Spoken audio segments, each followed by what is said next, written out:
क्या है दिल्ली का शराब घोटाला? इस घोटाले में कैसे फंसे अरविंद केजरीवाल? ईडी ने दिल्ली के सीएम को क्यों किया गिरफ्तार? जाने शराब घोटाले का पूरा सच।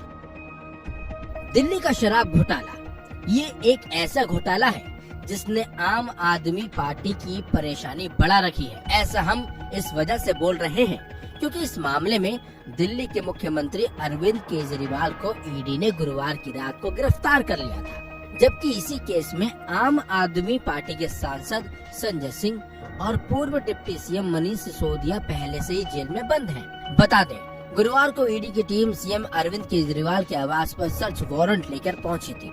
ईडी सूत्रों के मुताबिक टीम ने उनके बंगले की तलाशी भी ली थी।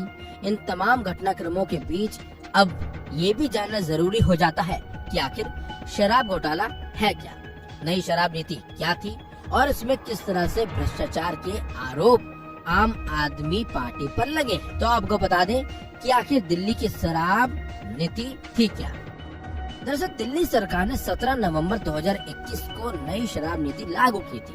इस नीति के तहत राजधानी को 32 जोन में बांटा गया और हर जोन में 27 दुकानें खोलने की बात कही गई। इस तरह से पूरी दिल्ली में 849 शराब की दुकानें खोली जानी थी। इस नीति के तहत सभी सरकारी ठेकों को बंद कर सभी शराब की दुकानों को प्राइवेट कर दिया गया, जबकि इससे पहले दिल्ली में शराब की 60% दुकानें सरकारी और 40% प्राइवेट दुकानें थी। नई नीति लागू होने के बाद सभी 100% शराब की दुकानों को प्राइवेट कर दिया गया।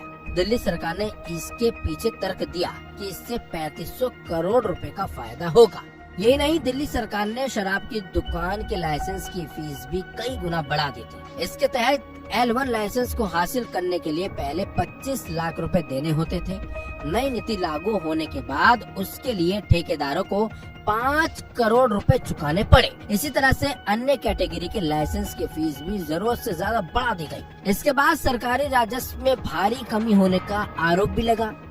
सरकार पर आरोप लगा कि सरकार की नई नीति से राजस्व में भारी कमी हुई। पहले जहां 750 ml की एक शराब की बोतल 530 रुपए में मिलती थी, उस बोतल पर रिटेल कारोबारी को 33.35 रुपए का मुनाफा होता था, जबकि 223.89 रुपए उत्पाद कर और 106 रुपए वैट के रूप में सरकार को मिलता था। इस हिसाब से सरकार को हर एक बोतल पर 329.89 रुपए का फायदा होता था। सरकार की नई नीति आने के बाद 750 ml की बोतल का दाम 530 रुपए से बढ़ाकर 560 रुपए कर दिया गया। इससे रिटेल कारोबारी का मुनाफा 33.35 से बढ़कर सीधे 363.27 रुपए पहुँच गया।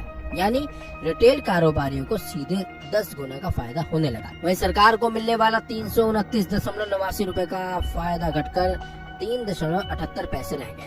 इसमें 1.88 रुपए उत्पाद शुल्क और 1.90 रुपए वैट शामिल है। इसी केस में अरविंद केजरीवाल का नाम भी आया और इसके बाद ही ईडी ने सीएम पर शिकंजा कसा और अब अरविंद केजरीवाल गिरफ्तार हो चुके हैं। फिलहाल